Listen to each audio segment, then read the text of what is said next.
21শে জুলাই পরবর্তী ক্ষেত্রে আমার হয়তো এই যোগ্যতাটা অনেকের কাছে ঈর্ষার কারণ বলবো, ঈর্ষার কারণটা আমার বলাটা হয়তো ঠিক হবে না। অনেকের কাছে মনে হয়েছিল মেয়ে তো এক্ষুনি একটা এমন কিছু দেব না এক্ষুনি বসে যাবে। আমার এআই করা নুড ছবি, আমার এআই করা নুড ছবি তৃণমূল ছাত্র পরিষদেরই কিছু এরকম দাদারা তাদের জুনিয়রদের দেখাতো। এটা আমি হয়তো তোমার চ্যানেল প্রথমবার বলছি, আমি কিন্তু কোনোদিন অভিযোগ করিনি। কেন করব অভিযোগ? আমি হেরে গেছিলাম, আমি একা দাঁড়িয়েছিলাম, আমি একা ঘরের মধ্যে বসে কেঁদেছি, কিন্তু পরের দিন আমি গিয়ে আবার সম্মুখীন হয়েছি এরকম বিভিন্ন দাদাদের। জুনিয়রদের ডেকে ডেকে দেখাতো, এরা দেখলি তোদের উঠতি নেত্রী, দেখলি দেখলি। জুনিয়ররা বলেছে, আমাকে কেউ বলেনি, কোনোদিন বলেনি, প্রান্তিককে বলেছে। প্রান্তিক পরবর্তী ক্ষেত্রে সেই কথা আমাকে বলেছে।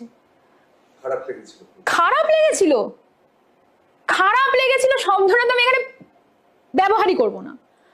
আমি এত অপমানিত হয়েছিলাম, খারাপ লাগেনি, আমি অপমানিত হয়েছি যে আমার দলের সুপ্রিমো নারী, আমার দলের সুপ্রিমোকে যখন কোনো বিরোধী দলের নেতা নেত্রীরা এরকম কুরুচিকর মন্তব্য করে, কুরুচিকর ছবি দেখায়, তখন এই ছেলেরাই প্রতিবাদ করে। সেই ছেলেরা তার দলের একজন মহিলা কর্মীর সঙ্গে, মহিলা কর্মীর যোগ্যতাকে ঢেকে দেওয়ার জন্য, নামিয়ে দেওয়ার জন্য এআই করা নুড একে অপরের মোবাইলে পাচার করত। তাহলে তুমি যে বলছিলে না যে মানে তোমার সঙ্গে এটা হয়নি, সেন দৃষ্টিতে পড়নি, সেন দৃষ্টি নয়, কুরুচিকর দৃষ্টি, হীন ভাবনার দৃষ্টি।